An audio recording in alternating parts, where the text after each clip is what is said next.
Welcome to the Academy Showcase, where we have FlyQuest Academy versus Cloud9 Academy. Let's take a look at the starting rosters as we get into things. Selecting on the blue side, it is FlyQuest Academy. That means it's Revenge in the top lane, Fnatic in the jungle, Triple in mid, bot is Mash, and support JJ with Coach Cop.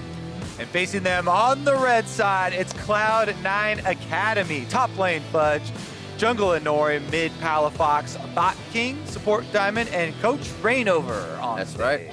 And the turnaround that Cloud9 has had this split has been absolutely incredible. Kind of seeing the first half versus the second half of the split is a big change for them. 7-game win streak right now. They are way past on fire. They're just burning up the entire LCS stage, chasing down Dignitas Academy, which had been crowned already just the reigning champions, basically, as they have all these LCS players. But now, Acadians moved up, and C9 are coming for that spot. Yep, and their upcoming schedule is 100 Thieves, CLG, EG, TL. So definitely a few teams you can still find wins off of there, but some you have to work for as well. Yeah, I mean, they're definitely looking like they are for sure solidified their spot for playoffs, but they might even be able to peak #1. Despite that fact, though, that he is playing from a remote location. Yeah. King has actually been quite dominant. And that's one thing we want to point out, because it's something else that they are overcoming here. As you can see, the empty chair there on stage. And yet his individual play has been really good. Up against them, though, FlyQuest Academy. They've been struggling to find their groove this split. Definitely a feast or famine team. And despite being bottom 2, they're actually only 1 win away from this big clump of teams in the middle. Yeah. Only really CLG was separated at the very bottom. So all these games moving forward are going to be really important. All right, we're about to get into the game quite soon as the players are ready and raring to go to get on to the Rift. FlyQuest versus Cloud9 Academy is happening, and they are on the LCS stage. Awesome opportunity for the Academy teams to be able to get on this stage, shake off the jitters, and get themselves into some big plays here that have an impact and get themselves into the light. So, fun fact, I was talking to Palafox 3 days ago, and I asked him, who is the best mid laner in LCS Academy right now? Okay. And no hesitation, he goes, me. Ooh. Then I asked Pastry Time, he's like, not going to give it to him. Okay. But Palafox has confidence. That is the key here, right? And that's what counts. And that's what you're going to get off a 7-0 win streak, Riv. A slightly fun fact, we talked to him yesterday. I asked him, I looked at him, I said, so are you going to be able to beat Demonte? Are you better than him? Because Demonte was on the showcase with us for Friday, Academy Rush. And there was like no answer. They both just kind of laughed, knowing each other were pretty damn good. So that was really cool to see. Also talking to Palafox yesterday, we saw C9 play Caitlyn and Morgana. I should say this is Friday. The Caitlyn Morgana was a mistake. They've been playing a bunch of Misfortune, which is why you see King on it now. But they locked in the Kate Morg, knowing they had kind of messed up their draft, and absolutely went on to just destroy the game. Keeping that 6-win streak to now 7 going, but just you see the versatility this team can go through and be like, oops, we messed up our draft. How do we fix it? Oh, okay. And it's pretty funny to look at that draft, the previous draft, and then this one, and you say, oh, well, again, they got the Camille plus the Jarvan. And that's your classic engaged combination, right? Your long range, your Jarvan EQ ultimate. Camille is able to get a lead on the top side, finds picks very easily with the hook shot, and locks people in place for the ultimate as well. Only this time around, Riv, they didn't accidentally pick the Caitlyn, and you can see the misfortune that they had played in those 2 previous games leading up to it is now locked in, and it makes so much sense on top of a Jarvan Cataclysm. You're keeping people in there for the big AoE ultimate. So now they've got the intended, probably. We still want to see how this works, is what they're saying. Exactly. And that Zoe was a Syndra, so you get the blind pick mids, fit a Zoe in, fit a Syndra in. You pretty much have that comp still. Definitely a fan here. Meanwhile, Triple on the LeBlanc here, trying to push up the wave onto Palafox. Does still have full charges for corrupting potions for each of them, and as you can see, they haven't even gone for a trade yet, so it's all minions, but Fudge forces the flash. I actually thought he was just going to take the death for a second, like kind of baiting Fudge in. I thought, I don't know, that was close. Revenge definitely knew at the last moment that that was not a play working out in his favor, and like you said, forcing the flash, and Fudge may have an easy wait here for the next wave. Doesn't even really have a chance to back with that gold yet. Yeah, and you see him stop his recall there because Lee Sin is in the area. Bottom side, though. Flag and drag. Can they get the tag on the toe of JJ? They do not, but First Blood does go top side. Revenge stepped out a little too far. Hook shot probably over the elbow of the wall. A follow-up kill here. Red buff onto Fudge. Sonic Wave not coming back up, and he escapes after a solo kill on the top side. What the does heck? he? Caster Curse? Stun. Oh! Okay. Oh, that's close. He'll be alive, but Fudge does stay alive as well. Huge plays from the top laner. O's showing up big here.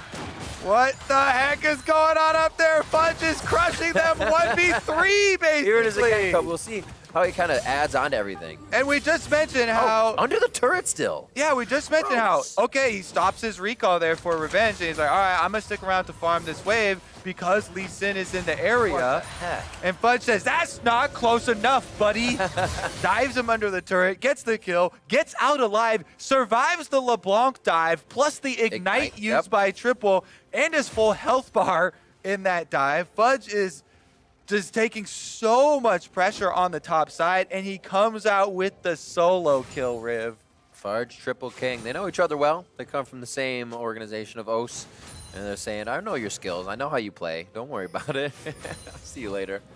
So Fudge now gets that ignite out, but that also makes it easier for Palafox in the mid lane to deny death. Yeah, that'll happen. You hate to see it. 24-17 here as Revenge now has to stay backed off. That Deathbringer stance won't heal him up as much if he is taking Executioner strikes from that buy on Fudge's inventory. So good first buy there. Yeah, I mean, this matchup snowballs so heavily in favor of the Camille if you get early kills like that. If he can now have jungle pressure up there as well, it is just at his will. Fudge can force these fights, jump in. Like you're saying, the early Executioners means that he can go for the all-in trades, cut the healing from Aatrox, and continually bully this pick. There's just so much of a mobility advantage here with him being able to choose the fight. C9 completely changed the dynamic of the map right now, especially considering they're the ones with the support Shen, who can also stand united to the top half of the map once he gets level 6. Just feels like everything is already aligned, Riv, for C9 to continue this dominant run. And they keep pushing through. Will they be moving up to the 8-0 in the last 8 games, I should say? The second half of the split, really a whirlwind for them, and the no team has been able to kind of figure him out just yet. Definitely a time to find your stride and hit that peak, as we hear a few of the LCS players saying this is the time you hope for that peak stride to happen. Yeah, I also think it's really cool how Fudge has gone for the grasp. And if you watch these trades that he's going for, I think they're really intelligent because most Camille's will go for either Comet for the W trading, so you land your slow and you guarantee basically your Comet landing for offensive trades in lane, or people go for Conquer or press the attack. But Grass now coming out also means that there is fewer options for them to actually attack this Camille as he's continually stacking up health that he will have for the entire game, permanent health stacking here. And he's using it by charging up on the minion wave as normal for people, and then hook shotting in for the guaranteed trade with your grass proc. It just means that it's going to be really hard for them to deal with later, as it's going to be an abnormally tanky Camille, in addition to being a fed one. And on top of that Jarvan Cataclysm, we still haven't seen to assist that Camille just yet. It's all been solo work on the top side, 48-39 in CS, and he's the one, Fudge is receiving the wave right now. So that's a clear indicator that he is ahead on those waves in top lane. The pressure here from Revenge, showing he doesn't want to just give everything up. Fights for that cannon wave. Yeah, he's trying to push it into the turret to get the bounce back now while Fnatic is here, because you can't permanently say, jungler, help me out up here, bro. You get your small window. Okay, Fnatic, he clears his top side. I'll stay here while you push the minion wave in to make sure you can get a bounce on the turret, because if a Camille gets a freeze on you, you are just completely out of the game. Her range of engage with the hookshot is so long that you'll have no options. Oh no! God. Oh, there's a predicted loss of CC, and the fact that Palafox would have taken a few steps.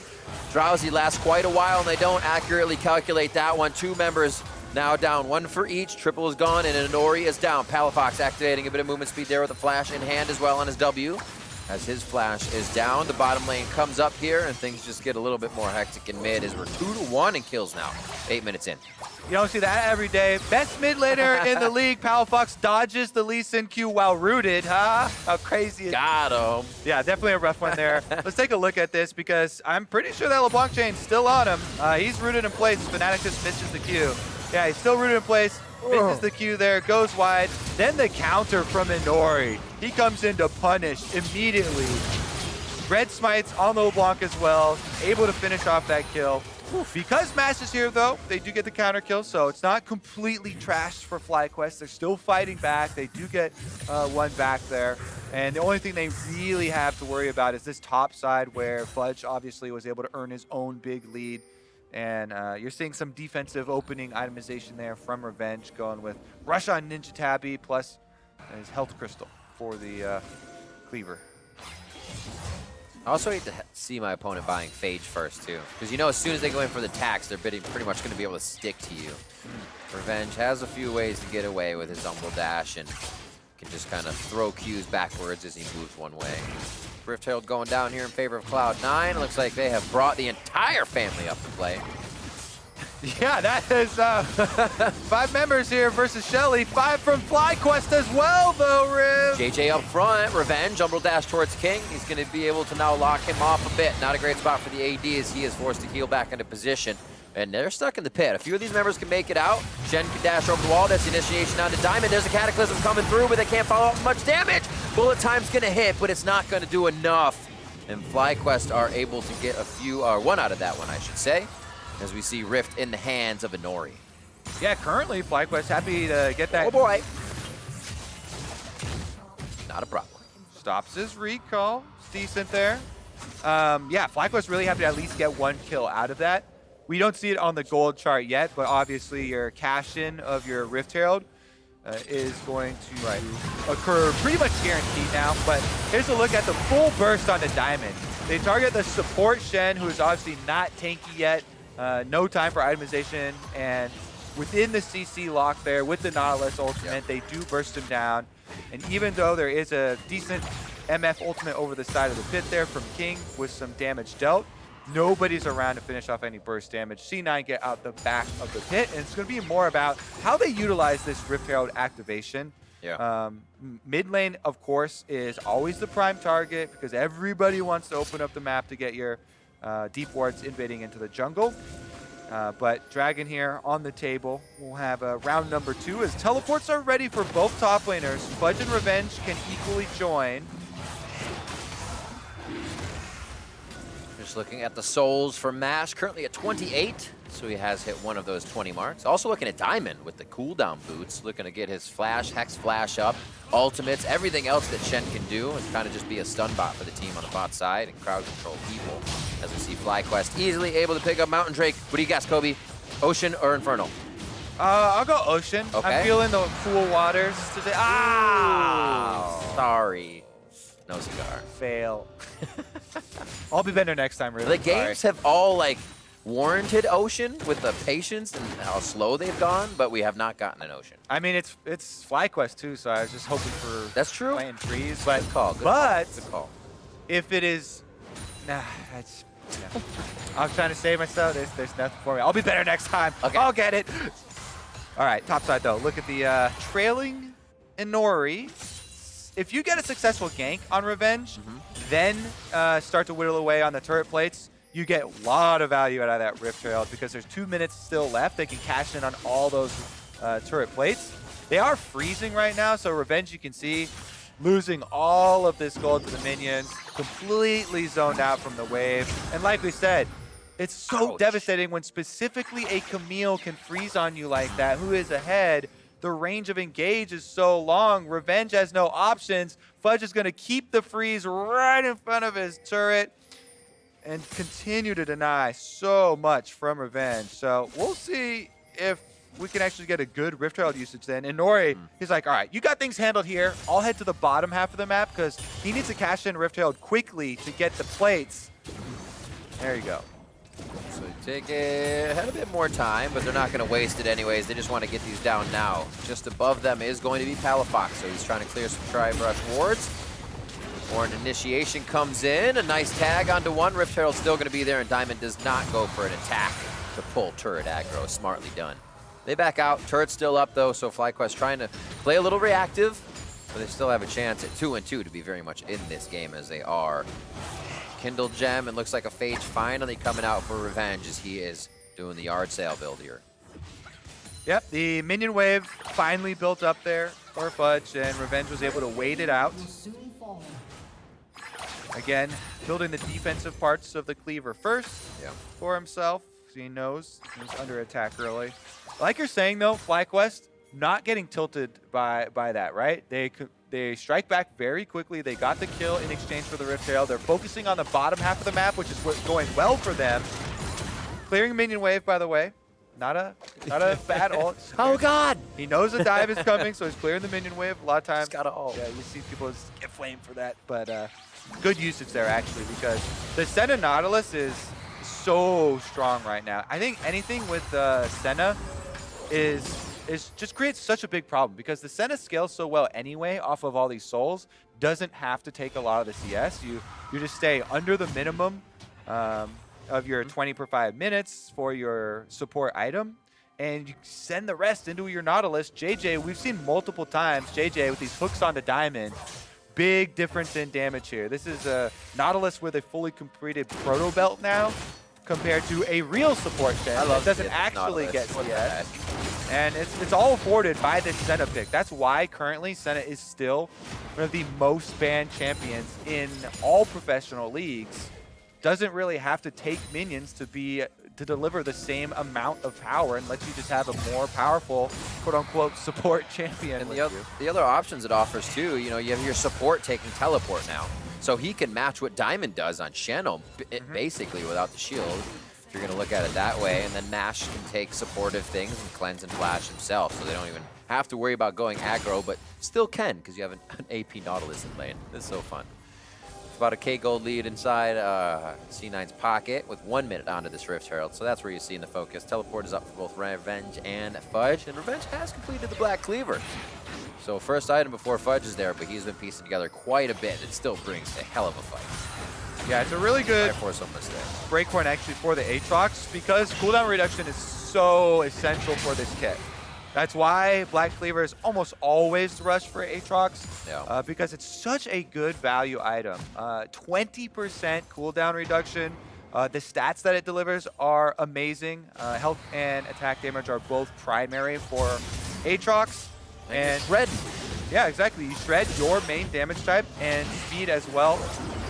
Quite useful. So definitely a bigger power spike, as the parts of Trinity Force are still there, just sitting there for Fudge. She's looking for the completion there, but once Camille gets that, she pulls ahead once again. Rift Herald will be started up at the same time as the Dragon is about to spawn. But I think Inori actually finishes this in time, that he can still rotate with Cloud9 to contest on Infernal. They might keep it towards top and say, hey, Infernal's going to be yours. We're 1-1 on Drakes right now. And there's the TP coming in from the Nautilus. JJ will be approaching this fight, and they're going to take it. This means they take the Rift Herald top. Could be from behind the turret, as we see Inori starting to cut back up. Top of the map for FlyQuest. Or bottom of that map for FlyQuest, top of the map for Cloud9. It still remains split like this. And Fudge is going to be able to get the second Rift Herald activation here, finish off the turrets, and get that extra influx of gold. I really like that trade for Cloud9, actually, because you want the money for the finished Trinity Force for the Camille. Boom. Ask and you shall receive, Riv. There it is. Now you have your big item power spike for the Camille. She slingshots right past the Aatrox's Black Cleaver once again. Way more powerful here. And with the turrets going down, you open up room to find those hookshot picks. See where he goes. Towards top side for now. He does have a bit of the vision and Scuttle Crab in his favor to keep pushing this wave in. And he knows Revenge can't fight him, so why not stay in the side lane? You're going to have to pull a little bit more pressure from Fnatic or Triple if they can move quick enough. Looks like both Fnatic and Triple towards the top side for now, as they're going to put Revenge bottom and start to reposition so he can try to safely farm and teleport up to a fight. All right, rotating the dual lane there for FlyQuest in as well. You get a nice shove with Senna Nautilus, both of them together. Senna herself kind of struggles a little bit with wave clear. So you need a little bit of help from your beefy AP supports to push that one in safely, allowing for FlyQuest to still tend to these side lanes, even though Cloud9 are pressuring so heavily on both of these areas and are shoving FlyQuest in to try and get the first rotation. We are at 50 souls currently for Mash. As we look at, so a little behind Clip. But he'll get there. Hopefully he can be around CS for quite a while. He's not cut off on the left here, but they don't want to show everybody. It looks like they know they're in Fog of War and they could get the play that sideswipes Cloud9, but a quick retreat prevents that, and FlyQuest are just left to farm up in that mid wave. And Cloud9 want to utilize this gold advantage they have in the mid game from the towers. Pretty much all their gold advantage is from those early towers. Here goes the 1v2. That's the challenge. There's the heal and shield from Senna coming into the ultimate, and it's going to be Diamond coming through with the stand united as he pops out of the pocket of Fudge for a little bit of help there. Ignite too, so they weren't even giving him a chance on the side of Revenge's Aatrox. Yeah, I think even if it was a 1v1 and there was no Senna ultimate from FlyQuest side and then no Shen ultimate from C9 side, I'm pretty sure Fudge still wins that. There, yep. Yeah, on the Trinity Force, but with the extra Shen on your back, you have full confidence. Stand United comes in. You can always force a fight with Camille. I mean, look how fast Stand United's already almost on cooldown. It's almost halfway done already. That's huge. Definitely a long cooldown for that already to start base. So seeing Diamond's going to be all over the map with shields this game. And you know where the Camille goes from here, Riv. Start to get some AoE. We'll see if he gets the Tiamat. Then you're in a really tough situation. When Camille can both annihilate minion waves with a Tiamat and has healing reduction for a 1v1 with your Aatrox and the burst damage of your Trinity Force, it's just like, what areas do you beat the Camille in? She can push the wave faster, she can 1v1 better, she can engage from a longer range. Yeah. And there it is. There's your Trinity, or your Tiamat now quickly picked up on that recall for Fudge. So well equipped to rule the side lanes. Yeah, it's with Camille and also Fiora. When that happens, I'm just like, good luck. This one, we have a real difficult chance this time.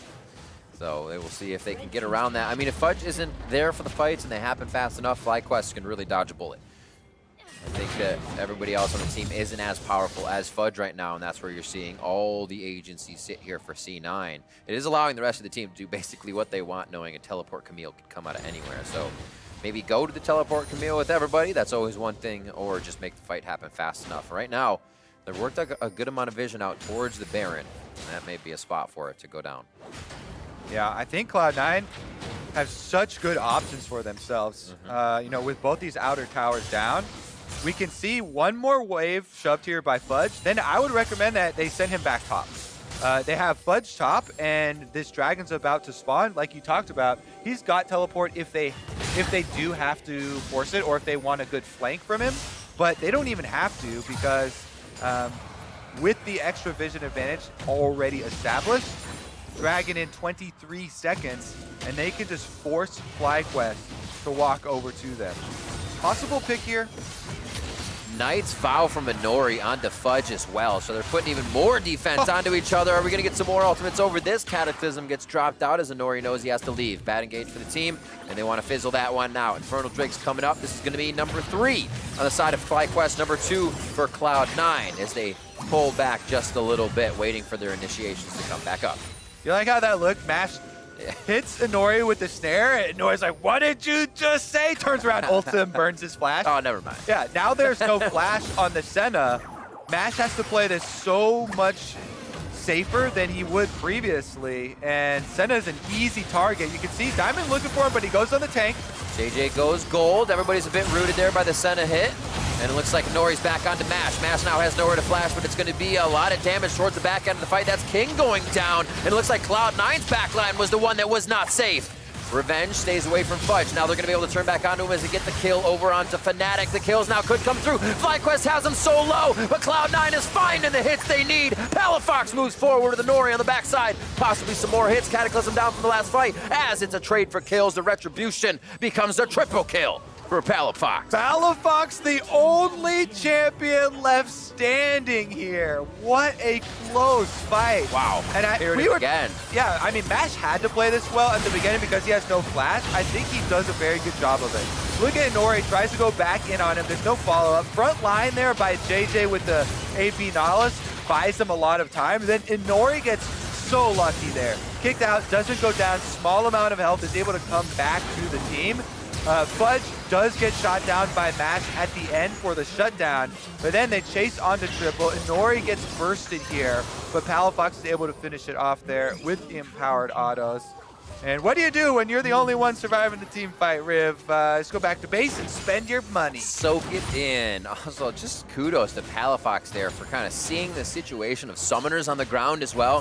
Flash over the wall instantly into a bit more, into the cleanse, into some more flashes after, and he gets away with a flash and probably one on him right now if we see him. Round two. Fight! Infernal Dragon. Let's see, all the ultimates are back available for Cloud9 except for the Shen ultimate. Looking for this depth charge from JJ. Where's it going to start? Diamond goes in and he misses right away, but is able to get Palafox on the backside. Depth charge as well to Zoe, and she's going to be able to get out alive. Paddle Stars flying by. JJ goes gold once again, but he could go down here as he comes up from that Zanyas. There's a double kill now. King went down early in the last fight. Now the DPS can be provided by the rest of Cloud9. And they are going to be able to clean these ones up. There's another one for King, as he says, Kingney with a triple kill of his own. Triple playing with fire here. He does snare Inori, but King is around to defend. They'll back off of that one. What a fight. Like you said, right back at it. Oh! Wow, King trying to come around. This could still get scary for him. LeBlanc does have blue buff. Triple. Not going to want to mess with that. Just one and done. Triple is working overtime here, Riv.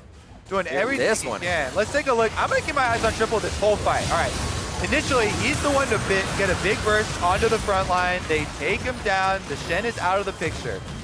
Second re-engage here. JJ has a very good stopwatch to buy them time, but Fudge can re-engage. And after the Camille ult, that's great Triple goes in to finish him off. Then it's Triple versus the world. He's going to poke around here. As you know, he gets a chunk onto Inori, but what's more critical, obviously, is the kill onto Palafox. Yeah. And the LeBlanc now, 6 kills. That completes his death cap. Triple is the hope here for FlyQuest.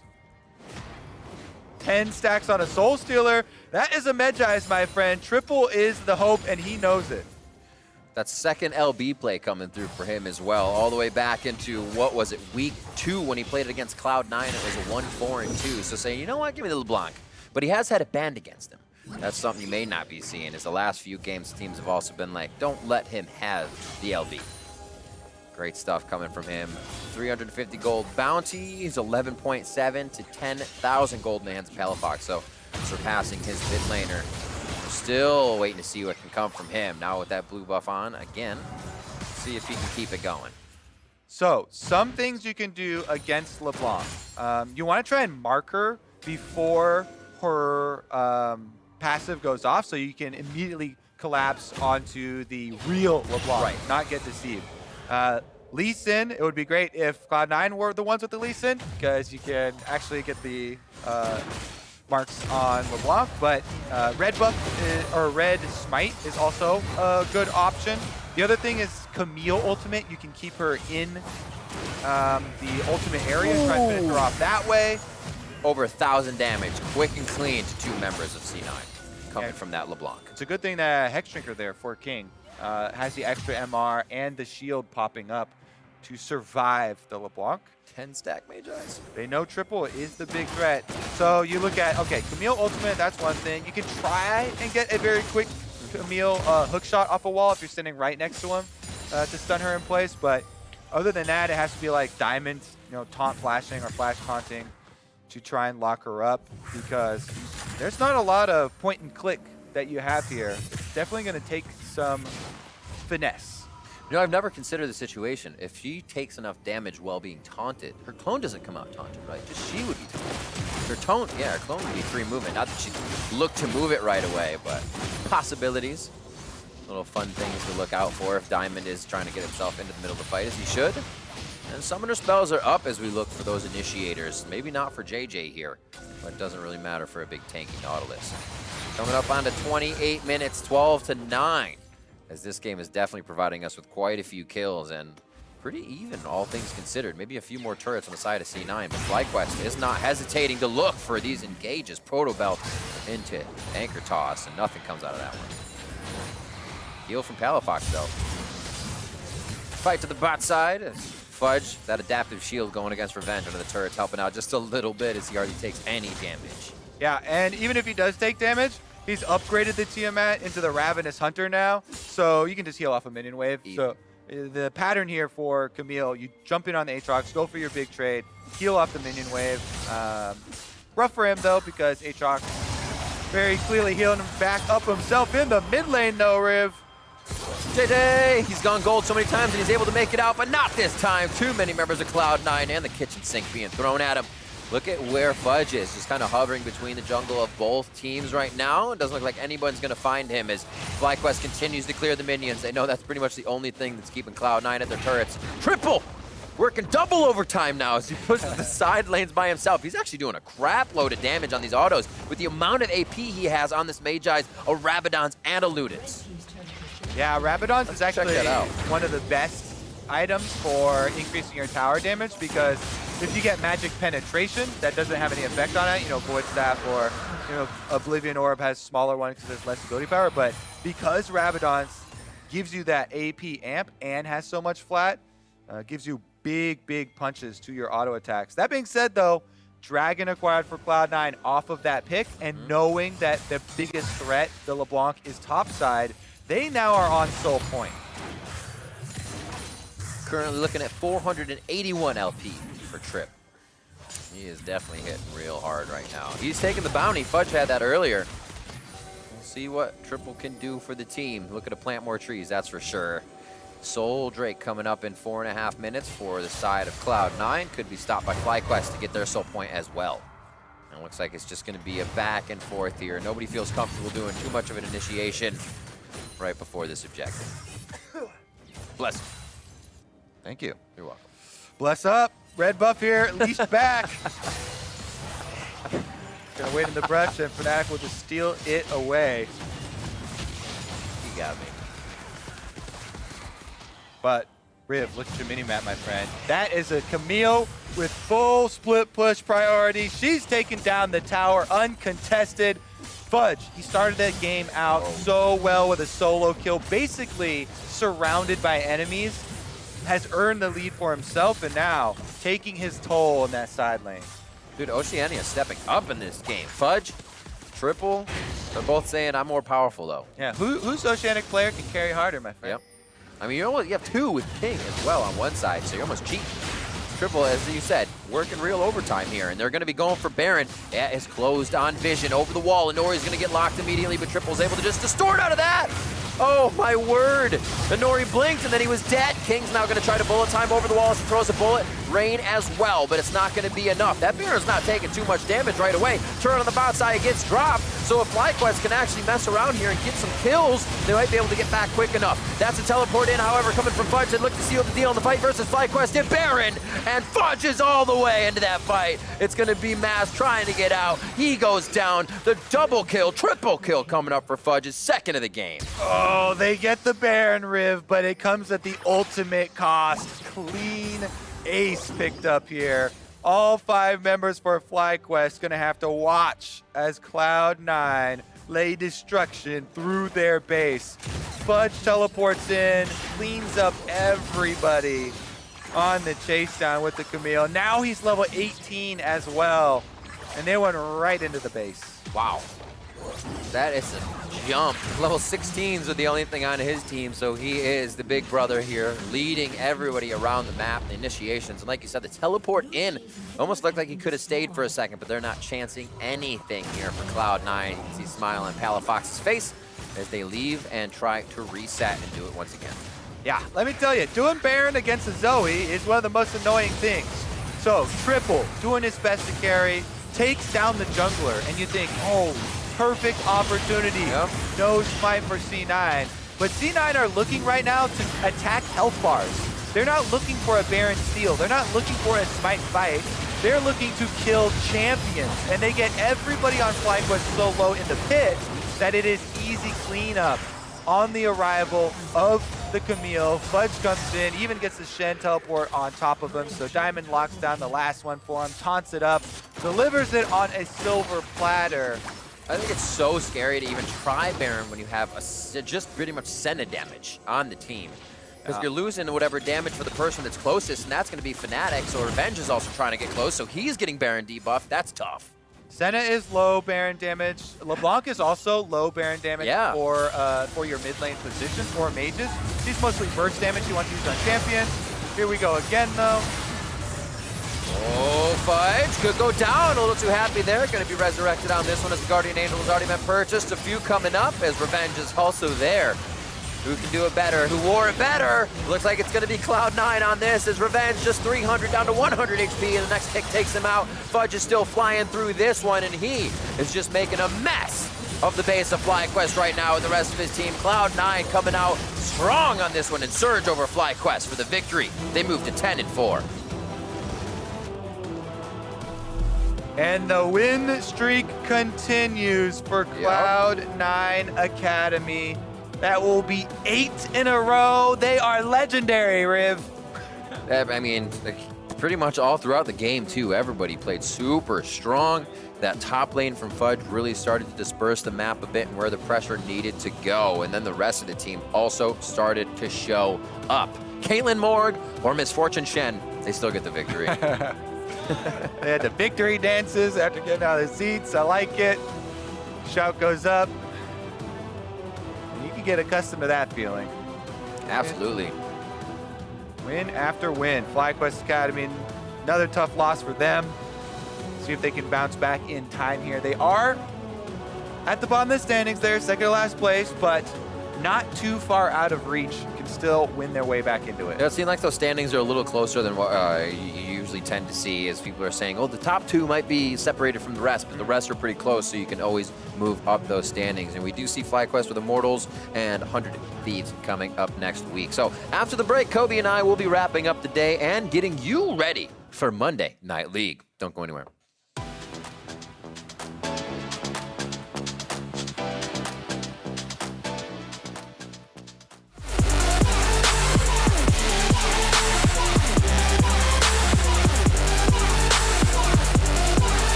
Welcome back to the Academy Showcase. Let's take a quick look at how that game we saw played out just now. Looking at the whole thing from Cloud9's perspective, obviously strength from them, but Triple was popping off. And if they were able to kind of work around that at any point in the game, it easily could have gone in the way of FlyQuest. Yeah, that was the one thing for FlyQuest we had our eyes on this whole time. He made some very big plays, got a lot of kills back for the team, but from the beginning, FlyQuest, a lot of control. Fudge starts it out with the solo kill under the tower, even with Lee Sin in the area and LeBlanc roaming up. He still is able to make it happen for the Camille, and then C9 are able to use that so well throughout the game, pushing forward on these neutral objectives, and eventually with the split push and then teleporting him in, are able to finish it off around Baron. We talked about it in the beginning, that composition having just the Jarvan and the Camille. As soon as you get ahead, everything's on your own terms. Basically just pull the trigger. Yes. Every time you can. So looking at how Triple played that, only at a second LeBlanc team is definitely going to have to be watching out that for FlyQuest, but know that putting pressure on the side lane seems to tear that lane apart pretty quickly. So as we wrap out the day, let's see how the teams stack up. With their win today, Cloud9 has tied Dignitas in wins with one more loss. However, they're still sitting in second place. So we'll have to see how this fight for second plays out tomorrow. Evil Geniuses Academy and 100 Thieves are all tied up in third with two more two-way ties in fifth and seventh place, with FlyQuest and Counter Logic Gaming Academy wrapping up the standings at 9th and 10th. So looking forward, let's take a look at what games we have coming up to tomorrow. We start our day with 3 Academy matches. CLG Academy will face off against Evil Geniuses, followed by Dignitas versus 100 Thieves, whose pockets will get picked. And our Academy day will be wrapped up by Golden Guardians versus Immortals. Lots to see, lots to watch. Make sure you're there. Following those games, we'll jump over to Monday Night League, where Tigress, Probably, and Mark Z will be on the AD for Immortals versus Team Liquid, and Cloud9 versus Golden Guardians to wrap up your week of games. Don't forget, once games are wrapped, Avli and I will be hosting Nisty and Licorice on the Bud Light League Lounge. Do not miss it. Kobe, would you like to talk now? Yes, I would. Let's go to Bud Light League Lounge. I'll be there Monday. You be there Monday. I want to hear. That's what I want to hear. I like it. I like Play it. some games, have some fun. I love it. You better be there too for Bud Light League Lounge, but also all the previous games before it. So now for myself, the casters, and the entire Law Broadcast crew, thanks for watching. We'll see you tomorrow for more of the LCS. Good night.